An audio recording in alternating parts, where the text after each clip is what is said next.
और सुनो यहां तक तुम याद कर चुके तो अल्कोहल का फिजिकल बॉडी को अल्कोहल्स कब रिएक्शंस, वो कल कहानी था अल्कोहल इलेक्ट्रोफिल भी होता है न्यूक्लियोफिल होता है, और ये जो रिएक्शंस दिया है ना इस रिएक्शंस को करना है याद।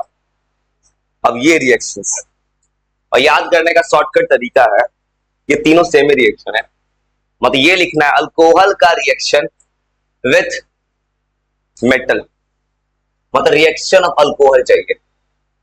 और ये रिएक्शन क्या शो कर रहा है कि अल्कोहल और फिनॉल एसिड है, अगर बोलते H प्लस दे दे तो एसिड होगा, OH माइनस दे दे तो बेस होगा। इस रिएक्शन को याद करना सबसे आसान है। ये जो लिखा है ना रिएक्शन विथ मेटल्स, इसमें इतना लिखना है ना, जब कभी अल्कोहल रिएक्ट करता है किसी भी मेटल के साथ तो हाइड्रोजन गैस निकलता है,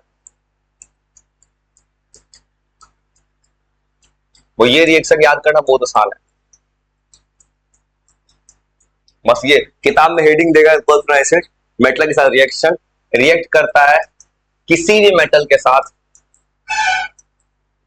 तो बनाता है मेटल साल्ट। ये तुमने क्लास 10 में पढ़ा है, मेटल प्लस एसिड होता है, metal salt plus hydrogen gas, तो पॉप साउंड डिटेक्ट करता है, वही है ये रिएक्शन।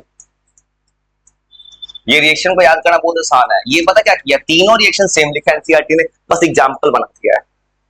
तुमने 10th में ये वाला रिएक्शन पढ़ा है और आर C2H5OH लगा दिया, 10th क्लास के बच्चे को ये पता जाता है। ये रिएक्शन बनता था, बस याद क्या करना रिएक्शन में, हाइड्रोजन हटा के सोडियम लगा देना, बस हो गया C2H5ONA प्लस हाइड्रोजन। बैलेंस करने का कोई जरूरत नहीं है, बैलेंस होता ही नहीं ऑर्गेनिक का रिएक्शन, बिना बैलेंस के लिख सकते हैं ऑर्गेनिक में। समझे क्या करना है रिएक्शन में, बस ये देखना ये वाला मेटल कौन है, अगर ये सोडियम है तो वैलेंसी 1 होगा, इसके बगल में O के बगल में खाली सोडियम लगा देना। इस कंपाउंड का नाम होता है सोडियम इथो ऑक्साइड। जैसे यहाँ एनसीईआरटी ने एग्जांपल लिखा है आर के टर्म में, 2 कार्बन है तो इथो, 1 कार्बन है तो मिथो, जैसे मालूम है आर चुननी है मैंने 2 कार्बन था, ये हो जाएगा सोडियम इथो ऑक्साइड। और सेम तरह ये सेकंड रिएक्शन में क्या लिखा है, मान लो कुछ वाला एल्युमिनियम ला दिया, एल्युमिनियम का वैलेंसी 3 होगा, मान लो यही रिएक्शन होता, ये रिएक्शन रटना एकदम सिंपल है, कुछ मत रखना, मान लो एल्युमिनियम ला दिया। अब पता है तुमको ये जो होगा, अगर हाइड्रोजन निकलेगा H प्लस बन के तो बगल में देगा 1 माइनस, और एल्युमिनियम को चाहिए +3 वैलेंसी, तो बगल में 3 चाहिए, तो एल्युमिनियम ऐसे करता है, मूव किया एनसीईआरटी ने, हो गया बस। ये ऐसा क्यों कर लेना, क्योंकि तुमको पता है एल्युमिनियम का चार्ज +3 होता है, एल्युमिनियम 3 वाला है तो 3 लगेगा, मान लो किसी केस में मैग्नीशियम आ जाता तो यहाँ 2 लिख देना, बस बस हो गया। ऐसे रिएक्शन याद कर लेना बस, तो कुछ मत करो, थोड़ा थोड़ा लिखो, रिएक्शन लिखो, बहुत हो गया। सेम लिखा है फिनॉल का, तो फिनॉल का रिएक्शन भी सिंपल है, जो बैलेंस किया है ना कोई जरूरत नहीं है, रिएक्शन में बाई प्रोडक्ट लिखा नहीं है तो क्या जरूरत है। और फिनॉल का सेम तरीके से फिनॉल है सोडियम के साथ, फिर क्या होगा, यहां से निकलेगा हाइड्रोजन, ये बन जाएगा सोडियम फिनो ऑक्साइड, और सेम तरह रिएक्शन ये लिखा है एनसीईआरटी में, सेम तरह थोड़ा लिखना लो, थोड़ा लिख याद कर, हाँ जो लिखना लो भाई, सब सेम है भाई, कोई अंतर नहीं है। ये मैंने वही 10th के रेफरेंस से यूज किया, 10th वाला दिमाग में जल्दी जाएगा, दोनों सेम है, दोनों में कोई अंतर नहीं भाई, दोनों सेम चीज है।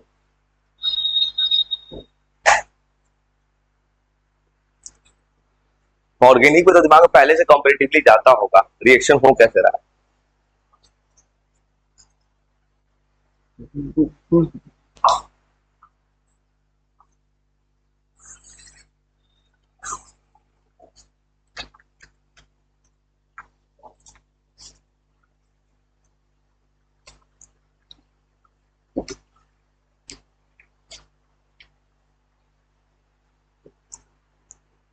और याद रखना केमिस्ट्री मत एक चैप्टर, इसके बाद थोड़ा सा लेंदी हो, बाकी सब छोटा पड़ जाएगा उसके बाद। ये 3 पार्ट है, अभी ईथर एक लास्ट पार्ट है, उसमें एल्डिहाइड कीटोन कार्बोनिक एसिड, जो रिएक्शन पूछेगा किताब में, बस 2 तरह पूछ सकते हैं पेपर में, पूछेगा शो करके बताओ अल्कोहल फिनॉल एसिड कैसे है, तब दिखाना हाइड्रोजन गैस निकाल देता है।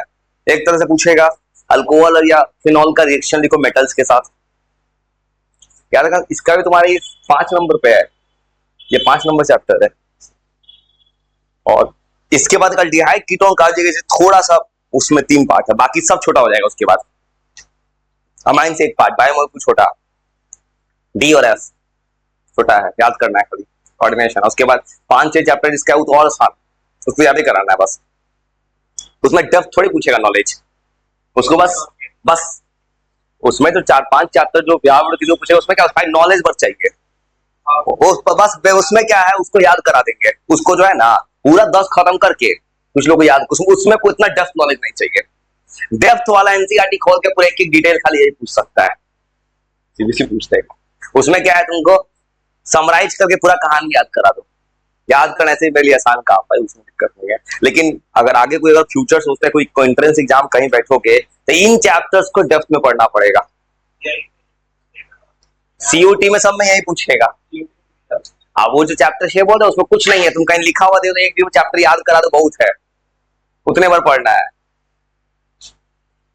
तो उसमें अब तुम कभी अगर कोई स्टेट बोर्ड का एग्जाम दे सोचेगा इतना रिएक्शन कभी जिंदगी में नहीं आने वाला है। उसको किताब ओपन करके लाइन बाय लाइन थोड़ी पूछने वाला, रिएक्शन पूछ देगा तो उसमें आधा ज्यादा बच्चा फेल कर जाएगा। ये बच्चा पढ़ता कहाँ है वो यही तो खराबी करते हैं सिस्टम में ना, कि अगर उसमें पढ़ाने वाला भी नहीं पढ़ाता है, किताब ओपन करके थोड़ा थोड़ा बेसिक बता दिए, लास्ट में 10 क्वेश्चन गेस दे दो, आज लड़ जाता है। अरे उस बच्चे को उसके बाद कभी जिंदगी में आगे सोचता है, देखा एक्चुअली मैं उस बोर्ड में 80-85% को लाके रख देता है, उसके बाद ही वो बिलो एवरेज बच्चा रह जाता है, वो तो मेरा पढ़े नंबर आ गया है। अब वो कभी जिंदगी में कोई एग्जाम क्रैक कर, बहुत रेयर केस में क्रैक कर पाते, सच में पढ़ा होता है, ये प्रॉब्लम है।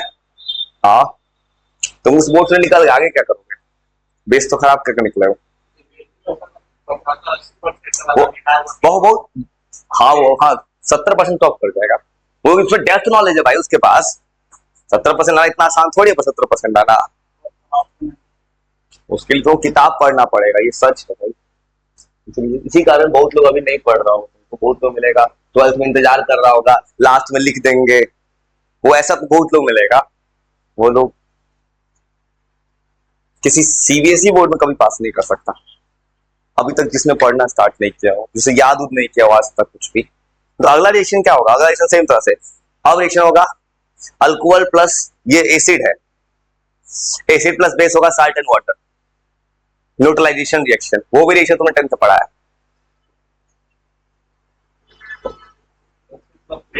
Salt and water neutralization same reaction आएगा एनसीईआरटी का, ये सेम। हाँ वो ये समझ गया ना, ये जब भी आएगा ONA या OMG, बस हाइड्रोजन गैस इवॉल्व कर देना। इस चैप्टर का सिर्फ एक रास्ता है, इसका सिर्फ एक रास्ता है एनसीईआरटी का। मैं बात कर रहा हूँ किसी को अगर समझदार हो तो आगे का सोचो, भले तुम्हारा बोर्ड आसान मिले कुछ मिले, लेकिन आगे चल के किसी एग्जाम को फेस करना है तो डेप्थ नॉलेज चाहिए। तो ये जो रिएक्शन लिखा है ये बहुत सिंपल है, ये रिएक्शन क्या है तुमको पता है, ये फिनॉल है। फिनॉल किस सेंस बन के है, ये एसिड है और ये हो गया बेस, क्या बन गया वाटर। तो ये रिएक्शन ये, और ये रिएक्शन बहुत सिंपल है, ये रिएक्शन क्या रखोगे, फिनॉल को NaOH से लाओगे तो इसमें क्या होगा, ये बन जाएगा सोडियम फिनोक्साइड प्लस वाटर। और लिखो उसके ये बता दो ये क्या लिखा है, कंजुगेट एसिड कंजुगेट बेस। हाँ तो ये एसिड है, ये है बेस, बन गया साल्ट है। ये रिएक्शन है, मतलब रिएक्शन क्या है लिखना चाहो तो फिनॉल, जैसे लिखा हुआ है कि फिनॉल रिएक्ट करता है एक्वस सोडियम हाइड्रोक्साइड के साथ तो फॉर्म सोडियम हाइड्रोक्साइड। मतलब ये लिखा है कि अगर रिएक्शन दे दे फिनॉल का रिएक्शन NaOH के साथ, और ये जो लिखा है नीचे conjugate, conjugate base 11th class में था, कंजुगेट एसिड कंजुगेट बेस, ये वो लिखा है इसमें।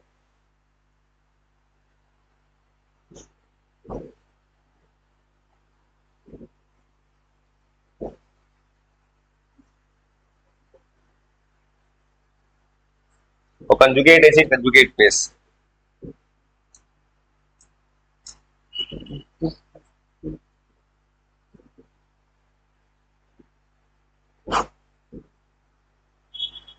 और ये लिख लो क्या कंजुगेट एसिड ये होता है।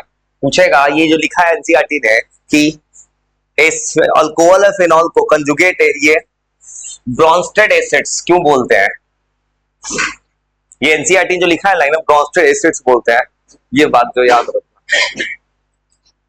ये रिएक्शन लिख लो इसका, ये याद कर लें। अल्कोहल्स एंड फिनॉल्स जो है ये ब्रॉन्स्टेड एसिड होता है। जैसे कि इसके पास क्या है, अल्कोहल एसिड कब है, एसिड तब H प्लस आयन देगा। अब H प्लस आयन जाके कहां अटैक करेगा, किसी भी बेस के लोन पेयर, मतलब ऑक्सीजन है इसके पास लोन पेयर होगा, यही पर H प्लस अटैक किया है। वही बोल रहा है कि H प्लस जो डोनर जो है वो एसिड है, और जिसको डोनेट कर देगा, अरे ये कंजुगेट एसिड क्या था तो याद होगा। मान लो कोई एसिड कोई बेस से रिएक्ट किया, अगर इसने मान लो कोई बेस NaOH है, NaOH पे H प्लस अटैक किया, तो बेस का जो बेस के H प्लस के अटैक के बाद जो बना है वो कंजुगेट एसिड है। कंजुगेट ऑलवेज वीक होता है। जैसे मान लो एसिड है, एसिड ने H प्लस दे दिया है, H प्लस दे दिया तो एसिड माइनस चार्ज आएगा। H प्लस देने के बाद जो बन रहा है conjugate base, conjugate acid base pair. ये तुमने उस वक्त पढ़ा है, ये आयोनिक में था।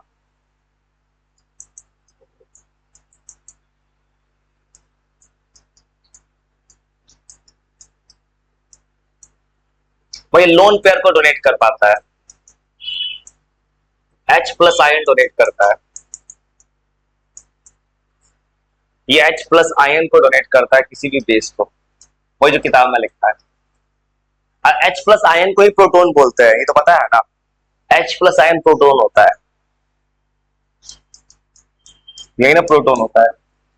तो प्रोटॉन क्या होता है, इसके पास ही 1 1, हाइड्रोजन भी 1 1, इसलिए H प्लस आयन ही प्रोटॉन होता है, याद रखने पर। H प्लस आयन को प्रोटॉन बोलते हैं, जैसे हीलियम प्लस आयन को अल्फा पार्टिकल्स बोलते हैं। अब कंजुगेट एसिड कंजुगेट बेस लिख दिया एनसीईआरटी ने। कंजुगेट एसिड तुमने ये पढ़ा था, कंजुगेट एसिड कंजुगेट बेस, ये जो कहीं पढ़े थे इसको याद रखना है, लिख देते हैं। कंजुगेट एसिड क्या होगा, ऐसा कोई भी एसिड जो बनेगा H प्लस के अटैक से, मतलब कंजुगेट एसिड बनेगा जब किसी बेस पे H प्लस अटैक कर दे। जैसे NaOH है, H प्लस आया, तो उस केस में जो ऑक्सीजन पे जो प्लस चार्ज आ रहा है वो है कंजुगेट एसिड। ये बनता है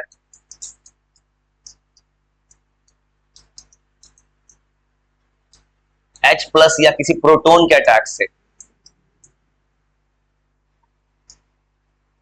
प्रोटॉन अटैक करता है किसी भी बेस पे, अगर बेस स्ट्रॉन्ग है तो कंजुगेट एसिड वीक होगा।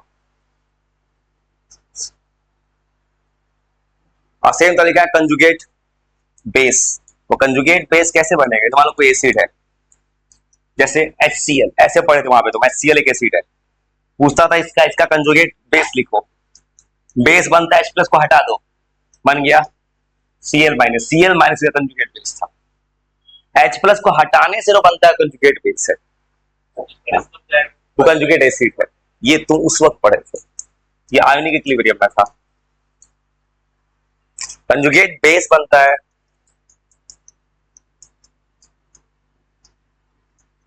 प्रोटॉन के रिमूवल से।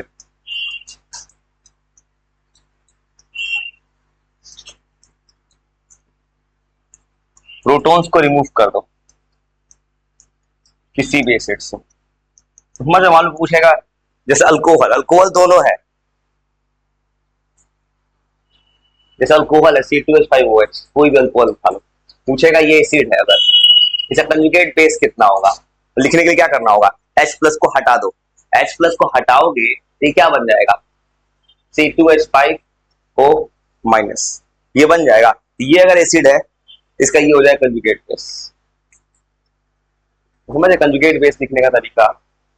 कंजुगेट बेस में क्या करना है, कोई भी एसिड से H प्लस हटा दो, ये बन गया कंजुगेट बेस। अब वही पूछेगा अल्कोहल, जैसे कल कहां लिखा था किताब में कि अल्कोहल दोनों है, एसिड भी है बेस भी है।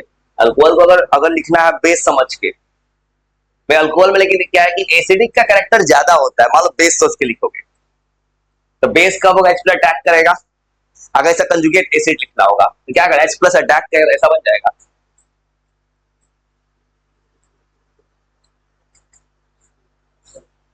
अब ये बन गया है इसका conjugate acid.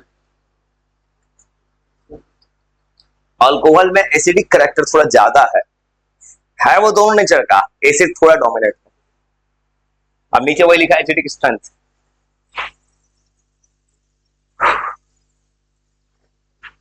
Side effect side effect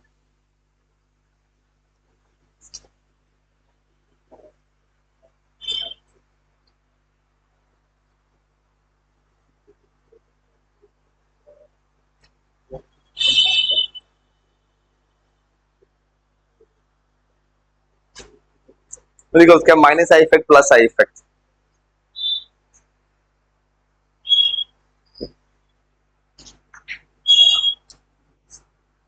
और ये जो किया है नीचे, ये तुमको ऑर्डर याद करना होगा, इसका जवाब छिपा है जीओसी में। और देख लो ये जो नीचे बनाया है एनसीईआरटी ने, इसका क्या जवाब था तुम्हें अगर याद हो, plus I effect. Plus I effect याद है? वो जवाब है प्लस, ये plus I effect minus I effect, कुछ इफेक्ट्स होता था, वो है जवाब। मौलिक को बताते हैं एनसीईआरटी नीचे क्यों ऐसा किया है एरो, ये एरो का ऑर्डर ऐसा क्यों है। किताब बोल रहा है ई ज्यादा एसिड है वो कम एसिड है, इसका जवाब है प्लस आई इफेक्ट। बहुत सारा लिख लो, ये रीजन बना रहे हो वो समझ, ये ऐसे बनाया है H प्लस हटा दो, अगर इस H प्लस निकालेंगे कंजुगेट बेस, H प्लस जोड़ दो कंजुगेट बेस। बस इतना लिख, ये जा रहे हो तो भूल गए हो एनसीईआरटी जो लिखा है लाइना ये एसिडिक स्ट्रेंथ को घटा देता है, ये सब क्यों लिखा है? किसी अच्छे एग्जाम के लिए, खासकर पेपर्स के एनसीईआरटी का डेप्थ नॉलेज बहुत काम का चीज है। खासकर ऑर्गेनिक या इनऑर्गेनिक में पूरे यूट्यूब चैनल्स कहीं पढ़ोगे सीधा एनसीईआरटी, किसी प्लेटफॉर्म से पढ़ो सीधा बोलेगा एनसीईआरटी का रिएक्शन याद करना होगा किसी हाल में।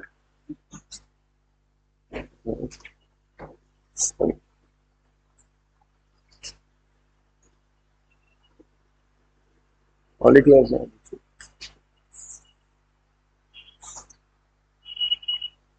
ये electron releasing group plus I effect था, plus I effect minus I effect, दो इफेक्ट होता है।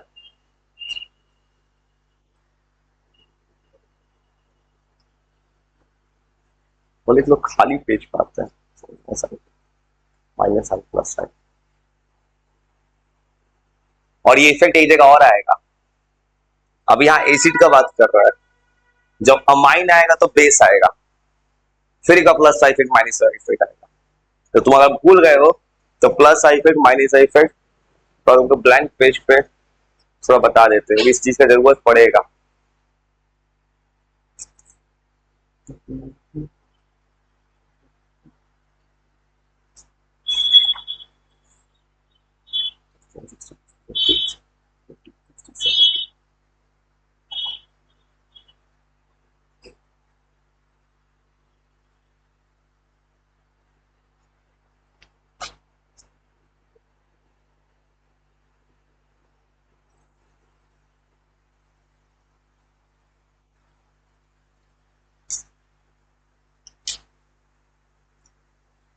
प्लस आई इफेक्ट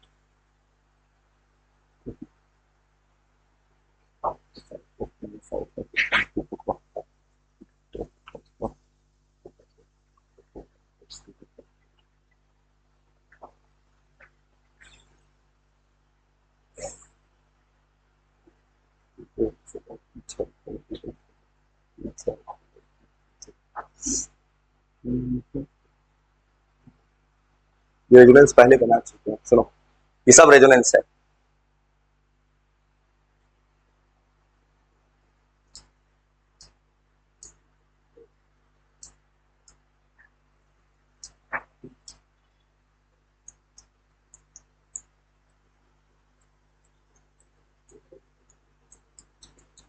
और इंडक्टिव इफेक्ट ये पढ़ा सकते कभी, ये इफेक्ट बार बार आएगा, ये इफेक्ट था जीओसी में।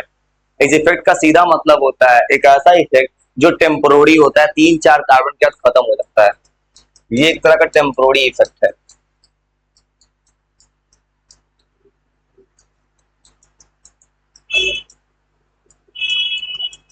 और ये लास्ट करता है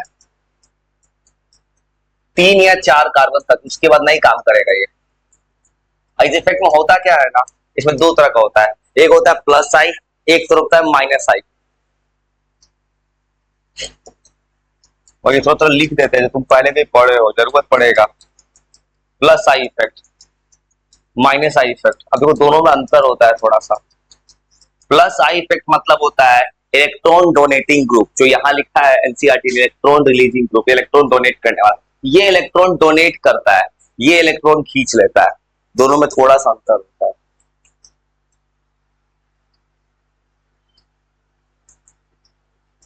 प्लस आई इफेक्ट ये जो है इलेक्ट्रॉन डोनेटिंग ग्रुप है, इलेक्ट्रॉन डोनेटिंग बोलो, इलेक्ट्रॉन रिलीजिंग ग्रुप बोलो। इसका पहचान सिर्फ क्या होता है ना, कि जितना भी अल्काइल ग्रुप तुम पढ़ोगे, मिथाइल इथाइल, सब इलेक्ट्रॉन डोनेट करता है, जो आर आर जगह लिखा था किताब में। इसमें आता है पूरा का पूरा अल्काइल ग्रुप। और इसका एक कहानी है, इसका जरूरत तुमको क्या पड़ेगा, 2 लाइन याद रखना। अगर एसिड आ गया, अल्कोहल में एसिड है, यही एक चीज और जरूरत पड़ेगी, और आएगा जब आएगा अगला चैप्टर कार्बोक्सिलिक एसिड, वहां भी सेम कहानी आएगा, सेम। इसको याद रखना। ये करता क्या है, एसिड के स्ट्रेंथ को घटा देता है।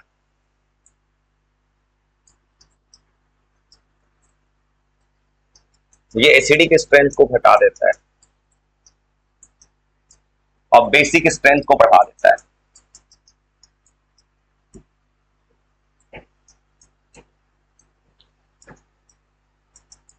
अब ये कैसे पॉसिबल है उनको, जैसे मान 2 अल्कोहल है, एक तरफ है पानी, एक तरफ मिथेनॉल, दोनों में पूछेगा कौन अच्छा एसिड है।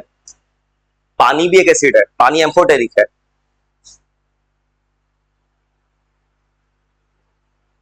तो ये करता क्या है, ऐसे मान लो कि 2 एसिड है क्या, CH3OH और HOH। अब दोनों को कंपेयर करना है, कौन अच्छा एसिड है। अभी प्लस आई इफेक्ट कैसे काम करता है, प्लस आई इफेक्ट करता है क्या, कि अगर तुमको एसिड बनना है, तो एसिड बनने का मतलब होगा H प्लस को बाहर निकालना। देखो तो एसिड कब बनेगा, जब H प्लस बाहर निकलेगा। ये अगर ऑक्सीजन नेगेटिव चार्ज ले लिया, ये देखो तो अगर ये H प्लस बाहर निकल रहा है, तो ऑक्सीजन में माइनस चार्ज आएगा। और ये मिथाइल ग्रुप क्या करता है, इलेक्ट्रॉन को डोनेट करता जाता है, ये इलेक्ट्रॉन को उल्टा दे रहा है ऑक्सीजन को। और ऑक्सीजन क्या चाहता है, देखो तो प्रॉब्लम क्यों ये स्पीक इसमें कर रहा है, वो रियल जवाब कैसे नहीं, रियल जवाब ऐसे होता है। अगर जवाब कंसेप्चुअली सोचोगे पूरा डेप्थ नॉलेज के साथ, सुनो कुछ और अल्कोहल लाता है, सुनो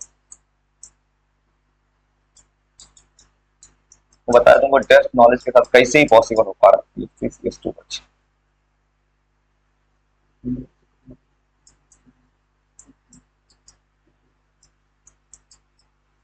मतलब ऐसे CH3 बढ़ा दिए, तो दोनों में अंतर क्या है, अब देखो अब होने क्या वाला है ऐसे। ये एनसीईआरटी कहता है ये अच्छा अल्कोहल है, ये अच्छा अल्कोहल, ये अच्छा एसिड क्यों है। अब देखो यहां से H प्लस बाहर निकलेगा हाइड्रोजन से, तो ऑक्सीजन पे आएगा माइनस। ऑक्सीजन पे पहले से इलेक्ट्रॉन ज्यादा है, और कार्बन का काम क्या, इलेक्ट्रॉन को डोनेट करो। पहले से इलेक्ट्रॉन ज्यादा, ये क्या कर रहा है, और इलेक्ट्रॉन दे देगा। तो इस केस में एसिड बनने के लिए कोई क्या चाहेगा, कि मेरे पास इलेक्ट्रॉन है तो इलेक्ट्रॉन खींच ले, ये तो और इलेक्ट्रॉन देता है ना। यहां सोचो, यहां से H प्लस बाहर निकला, ऑक्सीजन पे आएगा माइनस। अब ये ऑक्सीजन क्या चाहेगा, ऑक्सीजन माइनस, ऑक्सीजन चाहेगा कि इलेक्ट्रॉन मेरे पास पहले से एक्स्ट्रा आया, मैंने हाइड्रोजन का भी इलेक्ट्रॉन ले लिया है। अब कोई ऐसा कुछ हो इलेक्ट्रॉन खींच ले, लेकिन यहां मैंने इतना बड़ा बड़ा ग्रुप लगा दिया, ये सब के सब इलेक्ट्रॉन देगा ना, ये इधर से देगा, ये इधर, देखो सबके सब इलेक्ट्रॉन डोनेट कर रहा है, इतना ज्यादा इलेक्ट्रॉन दे देगा कि पहले से इलेक्ट्रॉन किसी के पास ज्यादा था और इलेक्ट्रॉन बढ़ता जा रहा है, ये जाएगा इलेक्ट्रॉन उल्टा खींचने वाला। प्लस आई इफेक्ट एसिड के स्ट्रेंथ को घटा देता है। मान लो वाटर से कंपेयर करो, वाटर अच्छा एसिड है, वाटर से कंपेयर करोगे इसको, वाटर अच्छा एसिड हो गया, क्योंकि देखो अगर वाटर से H प्लस बाहर निकालोगे, एक H प्लस निकाल दिए, तो ऑक्सीजन के बगल में आएगा हाइड्रोजन, हाइड्रोजन का भी इलेक्ट्रॉन को नहीं डोनेट कर पाएगा, उसके खुद इलेक्ट्रॉन हाइड्रोजन। यहाँ पे तुम H प्लस निकाल दिए, इस ऑक्सीजन के बगल में कार्बन CH3 है, CH3 और इलेक्ट्रॉन डोनेट करता जाएगा। जितना कम अल्काइल ग्रुप होगा उतना अच्छा एसिड है।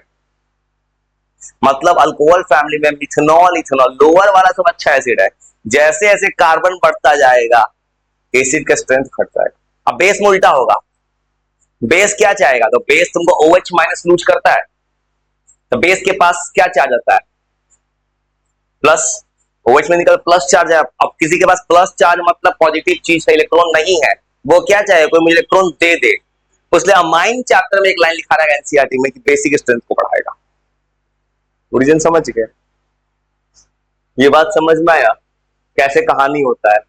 अब माइनस आई इफेक्ट जैसे उल्टा लिखेंगे, माइनस आई का मतलब क्या होगा कि कोई ऐसा कोई है इलेक्ट्रॉन खींच लेगा। हाँ, जितना कम कार्बन उतना अच्छा एसिड, वो पता है मिलता है एमसीक्यूज में सवाल, याद रखना, जितना कम कार्बन उतना अच्छा एसिड। इसे किताब में ऐसे लिखा है, ROH ज्यादा अच्छा एसिड है, फिर R2OH, फिर R3OH, इसलिए एनसीईआरटी ने ऐसे लिखा था। तो ये बात याद रखना। इसके रीजन पूछे, रीजन सिर्फ एक है, रीजन से दिखना कि R आके जितना R बढ़ता जा रहा है प्लस आई इफेक्ट शो कर रहा है, वही बात याद रखना। ये दोबारा आएगा, ये आएगा कार्बोक्सिलिक एसिड चैप्टर में, माइनस आई इफेक्ट जस्ट उल्टा। ये इलेक्ट्रॉन मतलब विड्रॉ करेगा, तो ये एसिड को बढ़ाएगा, बेस को घटाएगा।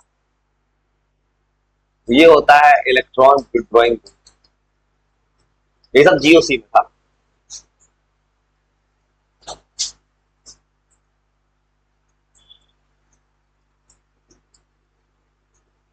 इसका एग्जांपल कुछ इसका अल्काइल ग्रुप एग्जांपल, इसका एग्जांपल याद रखना कुछ कुछ फेमस, जैसे नाइट्रो ग्रुप, NO2 का भी मिल जाए, जो मिलने वाला आगे चल के कुछ जो देखो, फिनॉल में NO2 आएगा, NO2 आ जाए या फिनाइल आ जाए, C6H5। पूछेगा अल्कोहल और फिनॉल में कौन अच्छा एसिड है, फिनॉल ज्यादा अच्छा एसिड है, क्योंकि फिनॉल के पास CCH5 है। फिनाइल, ये सब जो ग्रुप आ जाए ना, तो याद रखना ये सब जितना है इलेक्ट्रॉन खींच लेगा। और ये क्या करता है, एसिड के स्ट्रेंथ को बढ़ाता है, बेस को घटाता है।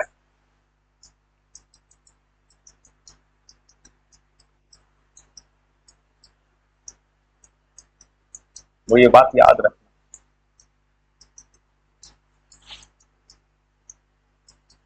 Plus I effect minus I effect, ये जस्ट उल्टा कहानी है।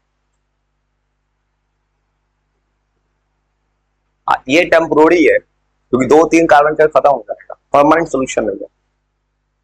तो ऑक्सीजन पे अगर माइनस चार्ज आता है तो बगल में कोई अटैक कर गया तो फिर वापस उसी फॉर्म में आ जाएगा।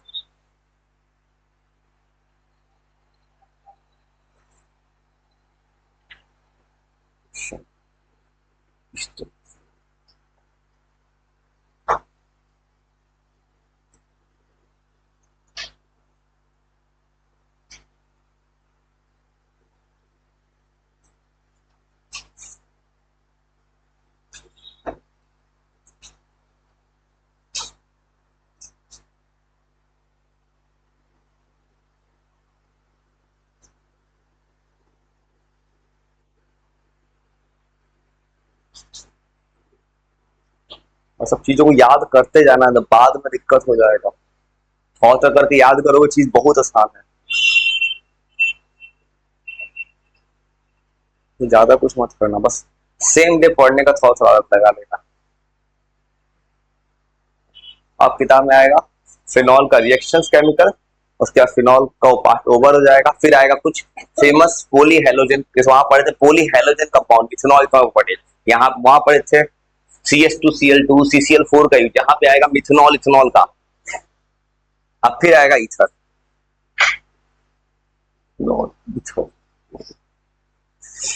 फॉलो करके रीड कर लेना और रिएक्शंस को याद कर लेना।